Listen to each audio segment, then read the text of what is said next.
I was driving along Route 66 late one night, the road stretching endlessly under the pale glow of my car's headlights. The desert seemed to swallow the world, with only the occasional tumbleweed to break the monotony. The radio crackled with static, the faint notes of a forgotten song barely audible. I should have been tired, but an unshakable tension kept me alert, like the road itself was alive and watching. That's when I saw her, a figure standing on the shoulder, illuminated by my headlights. She wore a white dress, the fabric billowing slightly in the wind, and her long hair hung over her shoulders like a dark veil. At first, I thought she was lost or in trouble. Who would be out here alone in the middle of the night? My foot hesitated on the brake, and then I pulled over. As she approached, her pale face came into view. She looked young, maybe in her early 20s, with eyes that seemed to reflect the moonlight. There was something hauntingly beautiful about her, yet deeply unsettling. She didn't smile, but she spoke softly, her voice barely audible over the hum of the engine. "Can you take me home?" she asked, pointing ahead to the road that seemed to stretch into nowhere. I nodded, unlocking the passenger door. She slid in without another word, her presence sending a chill through the car. I told myself it was the desert air, but deep down, I knew it wasn't. We drove in silence for a while, the hum of the tires on the asphalt filling the void. I tried to make small talk, asking where she was headed, but her answers were vague. "Just a little farther," she'd say, her gaze fixed on the horizon. Her hands rested neatly in her lap, but they looked too still, almost lifeless. As we passed an old gas station, she suddenly spoke. "Do you believe in ghosts?" she asked, her voice carrying an eerie calm. The question caught me off guard, and I laughed nervously. "Not really. Why?" She didn't respond. Instead, she turned to look at me, her dark eyes locking with mine. "You should." A shiver ran down my spine, and I gripped the steering wheel tighter. The air in the car felt heavier, and the temperature seemed to drop. I glanced at her hands again, noticing now that her nails were chipped, dirt embedded under them. She looked like she'd been walking for miles, maybe longer. As we continued, the road seemed unfamiliar, even though I had driven this stretch before. The landmarks I recognized during the day now appeared distorted in the dim light. It felt like the car was moving through another world, one that wasn't entirely ours. Out of the corner of my eye, I saw her lips moving, but no sound came out. Her head was tilted slightly downward, her hair obscuring her face. Was she praying? Whispering? I couldn't tell, but the sight of it filled me with unease. My heartbeat quickened, and I focused on the road, resisting the urge to look at her again. Finally, she broke the silence. "Stop here," she said abruptly. I pulled over onto the shoulder, squinting into the darkness. There was nothing around but the barren desert. No houses, no lights, nothing. I turned to her, confused. "Are you sure this is it?" She didn't answer.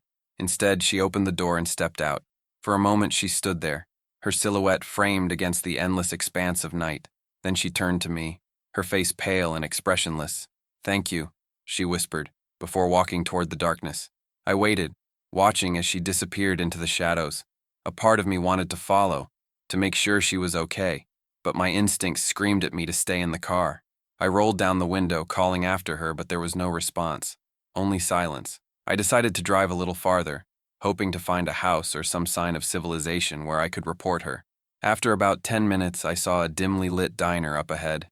Relieved, I pulled into the parking lot and went inside.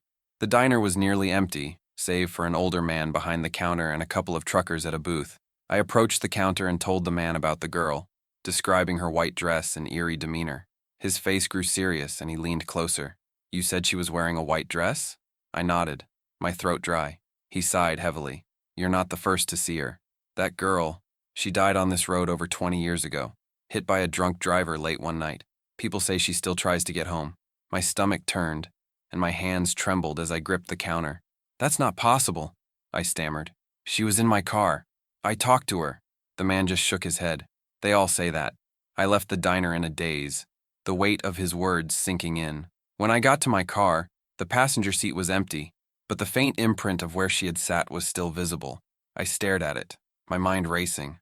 Then I noticed something else, a single strand of long, dark hair on the seat, half expecting to see her standing there again, waiting for someone to take her home.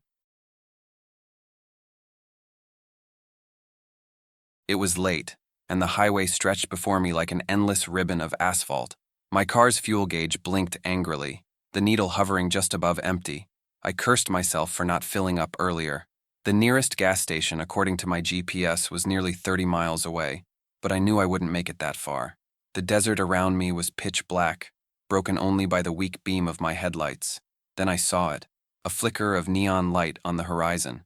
At first, I thought it was a mirage, the kind you hear about in stories.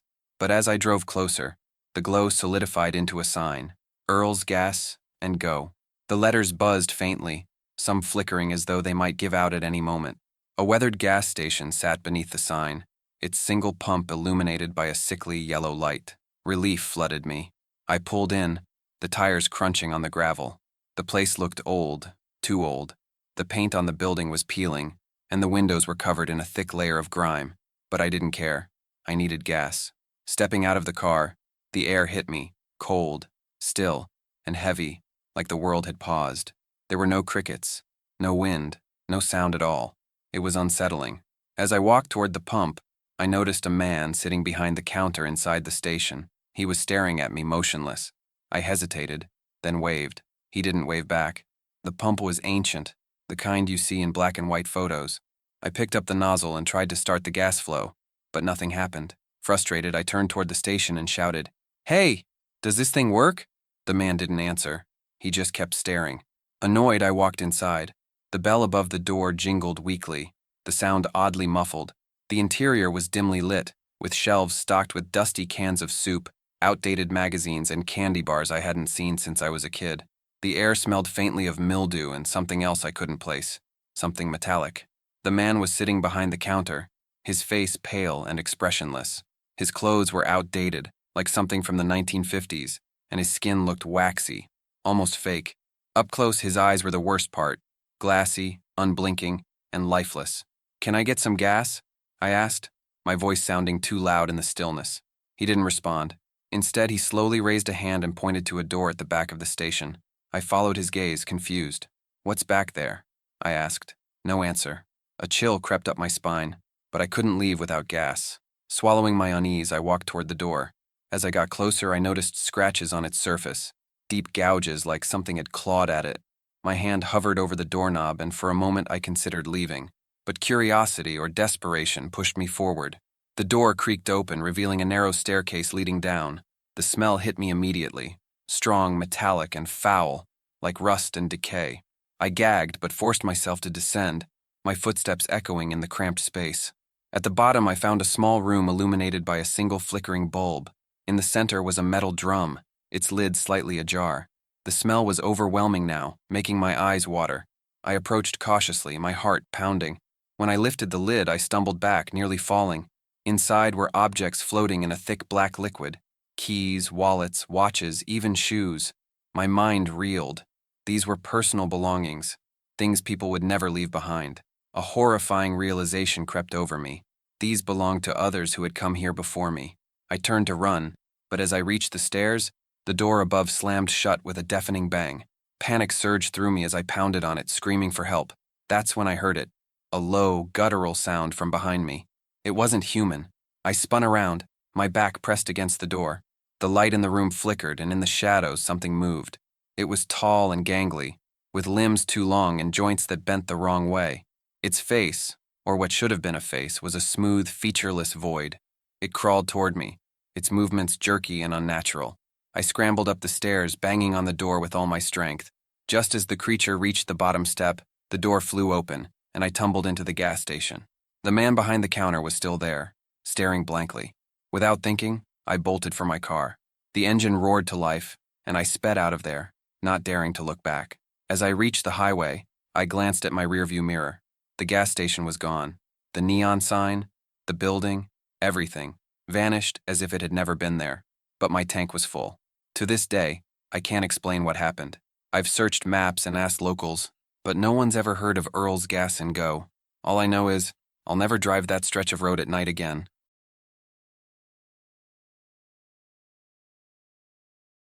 The plan was simple, a weekend camping trip with my friends deep in the woods.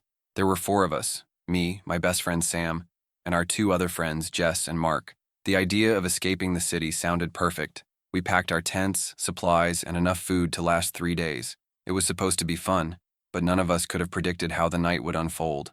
We arrived at the trailhead late in the afternoon. the sunlight already fading. The woods stretched endlessly before us, thick and quiet. The air was crisp, and the occasional rustle of leaves broke the silence. We hiked for miles until we found a clearing surrounded by towering trees. It felt secluded, perfect for setting up camp. As we pitched our tents, Jess pointed to the sky. "We should hurry. It's getting dark fast," she said. She was right. The sun dipped below the horizon quicker than we expected, and the woods grew eerily silent. The kind of silence that makes you feel like you're being watched. By the time we had a fire going, the forest was pitch black. We sat around the flickering flames, laughing and sharing stories, trying to shake off the strange feeling that lingered in the air. Sam joked about ghost stories, and Mark rolled his eyes, saying, "Come on, nothing lives out here except squirrels and maybe a bear or two." But deep down, we all felt it. Something wasn't right. The first strange thing happened when Jess went to grab her water bottle from her tent. She froze halfway and called out, "Guys, did someone move my stuff?" We turned to look. Her tent flap was open, and her backpack, which had been inside, was now lying a few feet away, as if someone, or something, had dragged it out. Mark laughed nervously. "Probably the wind," he said, but his voice lacked conviction. I got up to check, shining my flashlight on the bag. The strap was torn, as though it had been yanked with force. The woods seemed to press closer around us, the trees casting long, twisted shadows. "Let's just stay close," I said, trying to sound calm. The night grew colder, and the fire's warmth wasn't enough to shake the chill creeping into my bones. Around midnight, Sam decided to step away to answer nature's call. He disappeared into the darkness with a flashlight, leaving us around the fire. Minutes passed, then 10, then 20. "He's been gone too long," Jess said, her voice shaky. I stood up, calling his name. "Sam, come on, this isn't funny." No response. Mark grabbed a flashlight and we decided to look for him. Jess stayed at the campsite, clutching a knife from our cooking set. As Mark and I ventured into the woods, the darkness swallowed us whole. The trees felt like they were closing in, their branches twisting into claw-like shapes. "Sam!" we called again and again, our voices echoing unnaturally. Then we heard it, a faint rustling to our right. We froze, aiming the flashlight in the direction of the sound. The beam illuminated nothing but trees and underbrush. "Probably just an animal," Mark whispered, but I could hear the fear in his voice. As we turned to head back, we heard it again, but this time, it was closer. It didn't sound like an animal. It was heavy, deliberate, like footsteps. My heart raced as we spun around, the flashlight trembling in my hand. A shadow darted between the trees, too fast for us to make out. "Sam?" I called, my voice cracking. Silence. Then from behind us, we heard a low, guttural sound. It wasn't human. I grabbed Mark's arm and we ran, crashing through the underbrush back to camp. When we reached the clearing, Jess was standing by the fire, her face pale. "Did you find him?" she asked, her voice barely above a whisper. Before we could answer, Sam emerged from the woods. But something was wrong. His face was blank, his eyes glassy, and he wasn't carrying his flashlight. "Where were you?" I demanded, but he didn't respond. He just stood there, staring at the fire. Jess stepped toward him, her hand trembling. "Sam?" Suddenly, he turned his head sharply, his eyes locking onto hers. "We're not alone," he said, his voice flat and emotionless. The fire sputtered, casting eerie shadows across his face. My stomach twisted as I realized his clothes were damp, though it hadn't rained. Mark grabbed my arm and whispered, "We need to leave. Now." We didn't argue. Grabbing only the essentials, we extinguished the fire and started packing up. Sam stood motionless, watching us. When we tried to lead him away, he resisted, his body unnaturally stiff. As we hurried back toward the trail, we heard it again, those heavy footsteps. Only this time, they were everywhere, circling us, keeping pace. The air grew colder, and an overwhelming sense of dread settled over me. It felt like the woods themselves were alive, watching, waiting. When we finally reached the car, we threw our gear inside and piled in, slamming the doors. Sam sat silently in the back seat, his eyes staring straight ahead. As I turned the key, the headlights illuminated the edge of the forest. For a split second, I saw them, figures standing among the trees, their faces pale and featureless, their bodies unnaturally still. We didn't look back as we sped away, but the feeling of being watched stayed with us long after we left the woods. Even now, I can't explain what happened that night. Sam doesn't talk about it, and none of us have gone camping since. But sometimes, when I close my eyes, I can still see those figures, standing in the darkness, watching.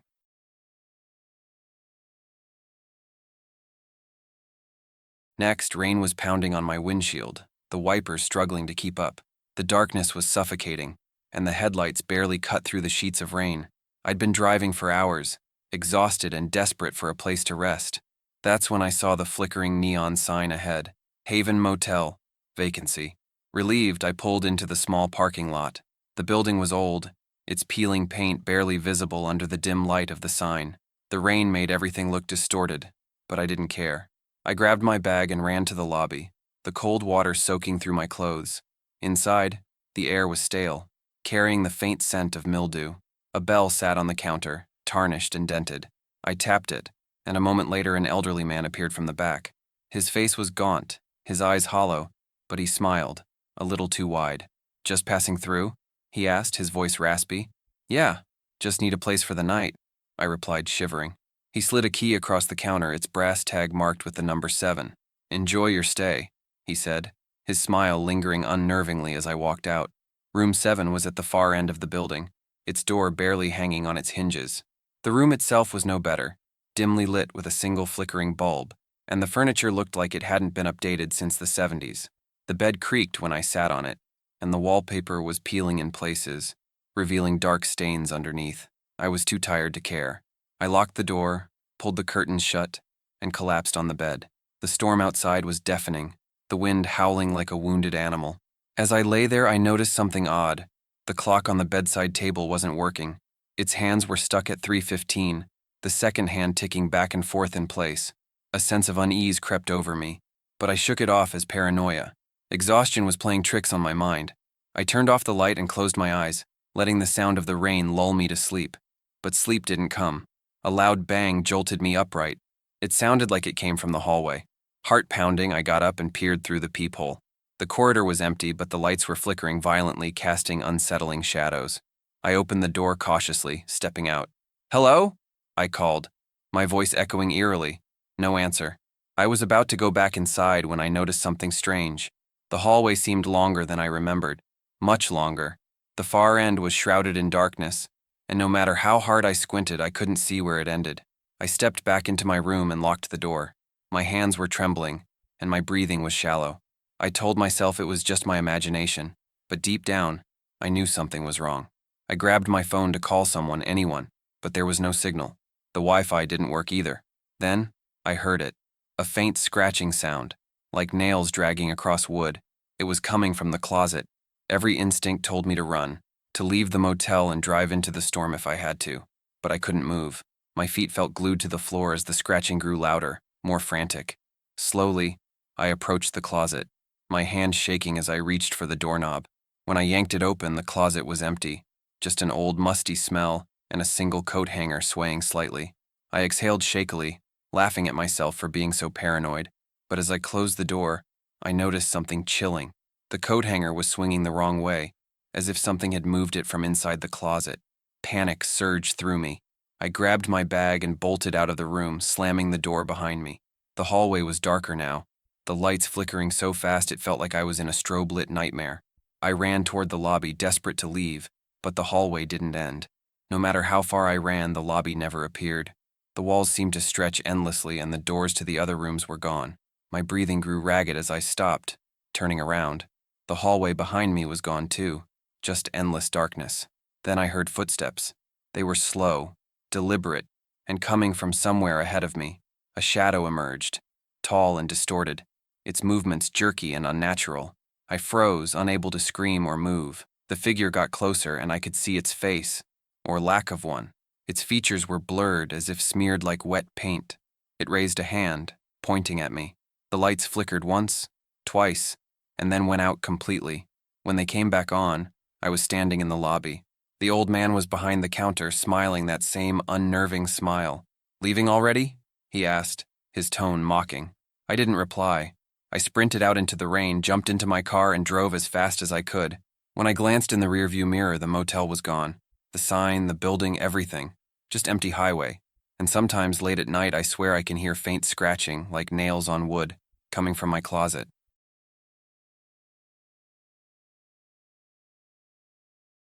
It was supposed to be a simple road trip. Just me, my younger sister Sarah, and our cousin Armin. The highway stretched out in front of us, empty and silent, with nothing but the glow of the moon to light our way. We were heading back home after spending the weekend at a family reunion in the countryside. It was late, and the eerie stillness of the night made the drive feel much longer than it should have. Sarah sat in the back seat, dozing off, while Armin was in the passenger seat, scrolling through his phone. I was driving, trying to keep my eyes on the road despite the overwhelming darkness around us. The radio crackled faintly, but no station came through clearly. The isolation of the highway started to creep under my skin, making me feel uneasy. That's when I saw it. Out of the corner of my eye, in the side mirror, something moved. I glanced at it, thinking it was just my imagination. But no, it wasn't. A figure was standing by the road, just at the edge of the darkness. I couldn't make out any details, but it was tall, unnaturally so, and its outline seemed distorted, almost blurry. My heart skipped a beat, but I told myself it was probably a tree or a shadow playing tricks on me. I didn't mention it to Armin or Sarah. They didn't need to know. But as I continued driving, I couldn't shake the feeling that something was wrong. The road ahead stretched endlessly, and the air in the car felt heavy, like we were being watched. Minutes later, Sarah stirred in the back seat. "Did you see that?" she asked, her voice groggy but anxious. "See what?" I replied, gripping the steering wheel tighter.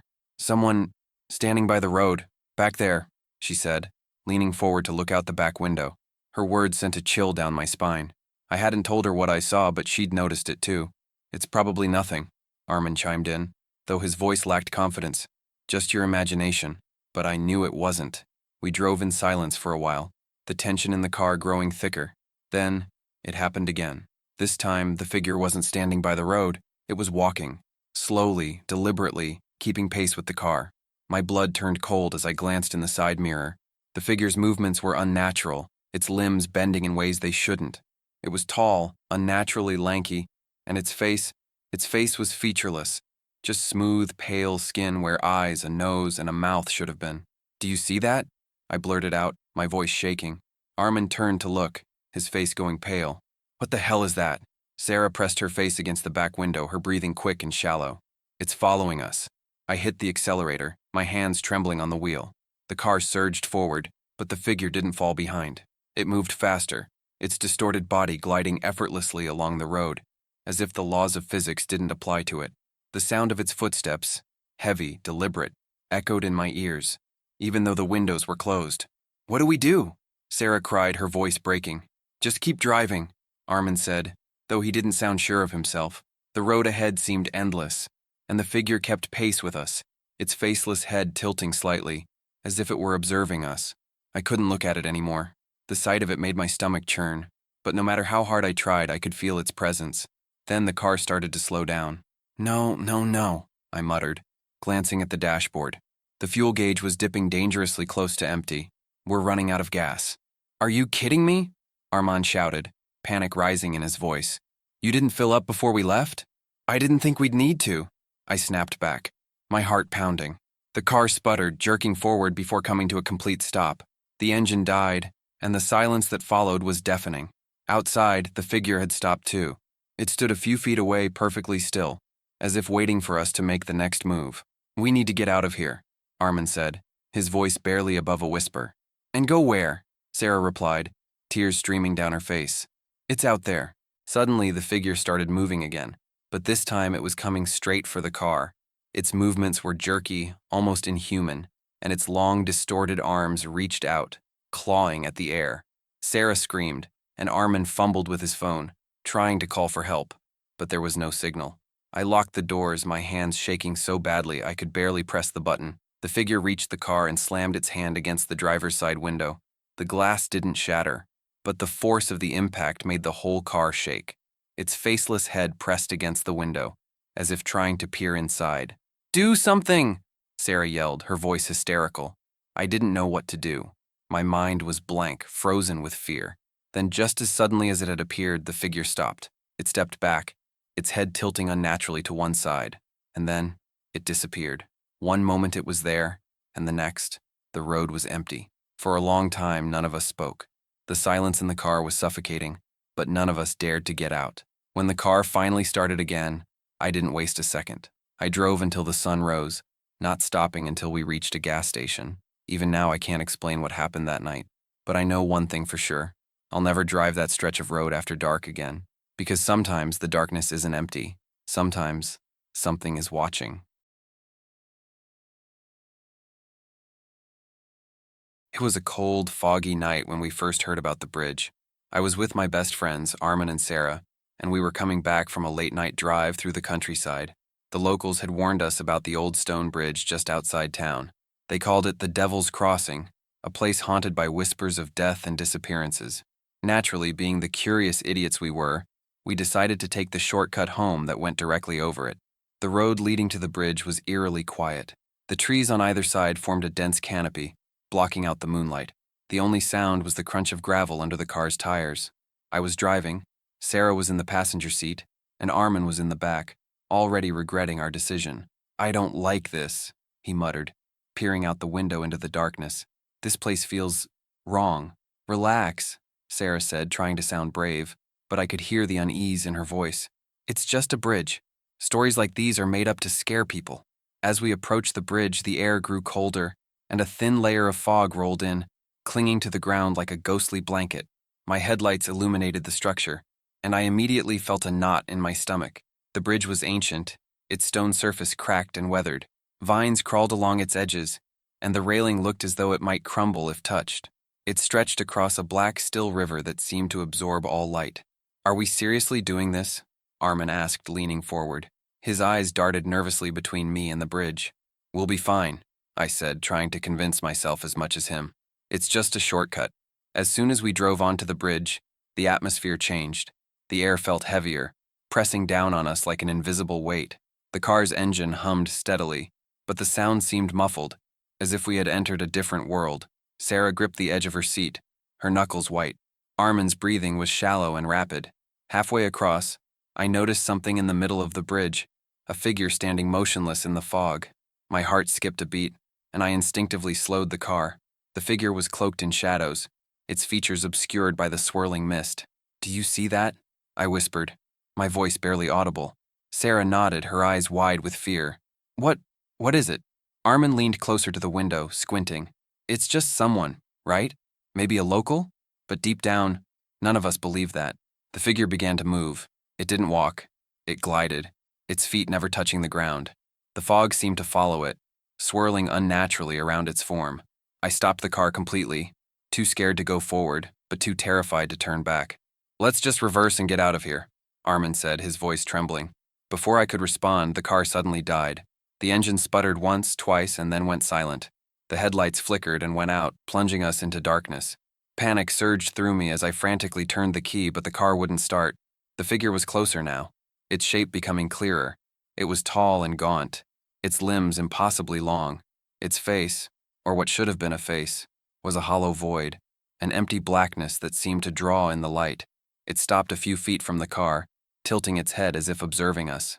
Sarah screamed, her voice echoing across the bridge. The figure responded with a sound I can only describe as a low, guttural growl, a noise that seemed to vibrate in my chest.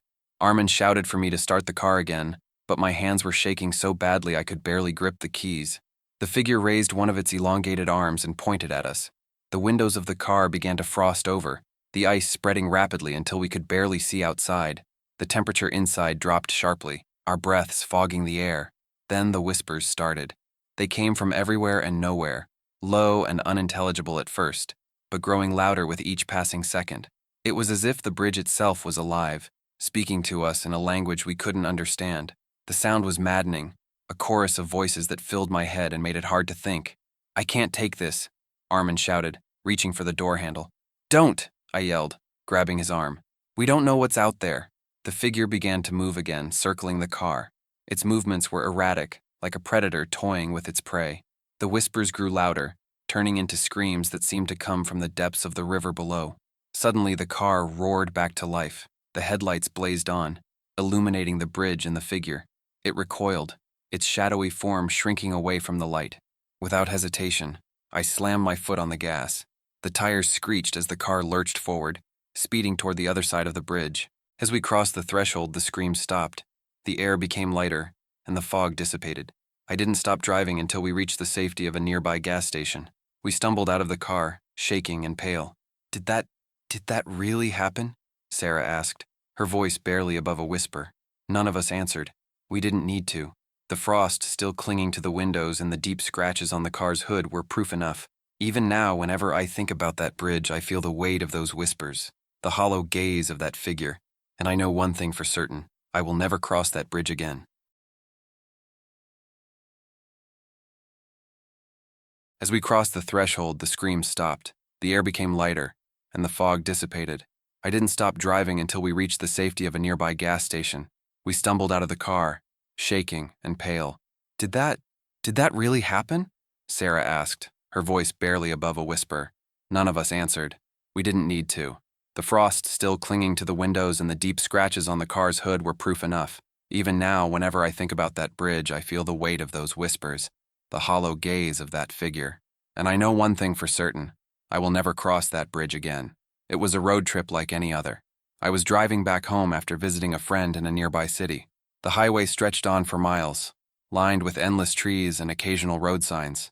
My GPS had died earlier, and my phone had no signal. I thought I could manage without it. Just stick to the main road, right? But then I saw a sign that changed everything. It was an old wooden board, faded and weathered, with the words, "Welcome to Ravenswood 5 miles," painted in chipped letters. I didn't remember seeing it on the way there, but I was curious. A shortcut, maybe? The sun was setting, and I didn't want to get home too late. Without much thought, I turned onto the narrow road that led toward the town. The road twisted and turned, cutting through dense woods. The further I drove, the darker it became. The trees seemed to close in around me, their branches arching over the road like skeletal hands. My car's headlights barely pierced the shadows. A heavy silence blanketed the area, broken only by the sound of my tires on the cracked pavement. After what felt like forever, the woods gave way to an open clearing, and I saw it, the town of Ravenswood. At first glance, it looked like something out of a postcard: quaint houses with slanted roofs, a small church with a steeple, and a cobblestone street running down the center. But something about it felt wrong. The air was heavy, the colors muted, as if the whole place was stuck in time. There were no people, no movement, no sound. I parked my car on the side of the road and stepped out, the gravel crunching under my boots. The first thing I noticed was the smell, an earthy metallic scent that made my stomach churn. The air was cold, colder than it should have been for that time of year. I wrapped my jacket tighter around me and decided to explore. The first building I approached was a general store. Its windows were dusty, and the sign above the door hung crookedly. Peering inside, I saw shelves stocked with canned goods, old newspapers, and glass jars filled with strange, murky liquids. Everything was perfectly arranged, as if someone had just left, but there wasn't a single sign of life. "Hello?" I called out, my voice echoing in the stillness. No answer. I walked further down the street, passing houses with curtains drawn and doors slightly ajar. Each one seemed frozen in time, with dishes on tables, chairs pulled out, and clocks stopped at different times. It was as if the town's residents had vanished in an instant, leaving everything behind. Then, I heard it, a faint sound, like a whisper carried on the wind. I spun around, my heart pounding. The street was empty, but I felt eyes on me watching from the shadows. I told myself it was just my imagination and decided to leave. But when I turned back toward my car, it wasn't there. The gravel road where I'd parked was empty, as if I'd never driven in at all. My pulse quickened, and I fought the rising panic. "Okay, stay calm," I muttered to myself. Maybe I parked further back. As I walked down the street, the whispers grew louder. They were everywhere now, circling me, too faint to understand but enough to send chills down my spine. I started running, desperate to get away from the suffocating silence and those invisible voices. I rounded a corner and found myself in front of the church. Its doors were wide open, revealing a dark, yawning interior. Against every instinct screaming at me to turn back, I stepped inside. The air was even colder here, and the metallic scent was stronger, almost choking. The pews were lined with strange objects: worn dolls, broken mirrors, and jars of blackened flowers. At the far end of the church, where the altar should have been, stood a figure, tall and cloaked in shadow. It didn't move, but I could feel its gaze piercing through me. My legs felt like lead, but I forced myself to turn and run. The whispers became screams, echoing through the town. As I sprinted down the cobblestone street, the houses seemed to shift and twist, their shapes bending unnaturally. The road beneath me felt endless, stretching further the more I ran. Then I saw it, a flicker of headlights in the distance. My car. It was back where I had left it. I stumbled toward it, fumbling for my keys, and threw myself into the driver's seat. The engine roared to life, and I didn't waste a second. Spinning the car around, I sped down the road I'd come from, the town disappearing in my rearview mirror. As I reached the main highway, the screams faded, and the air grew warm again. My heart was still racing when I finally pulled over to catch my breath. When I glanced at my GPS, it was working again, but there was no mention of Ravenswood. I checked the map on my phone. Nothing. To this day, I don't know what happened in that town. There's no record of Ravenswood existing, and no one I've spoken to has ever heard of it. But sometimes, late at night, I hear whispers outside my window, faint and familiar, and I know deep down that I was never meant to leave. In conclusion, some mysteries are better left unexplored, yet they linger in our minds, sparking curiosity and fear. Stories like these remind us of the thin veil between the known and the unknown, leaving us to question what truly lies out there. If this story gave you chills or kept you on edge, let us know. What would you have done if you found yourself in such a haunting situation? Drop your thoughts in the comments below. Don't forget to like this video, subscribe to our channel, and hit the bell icon for more spine-chilling tales. See you in the next story.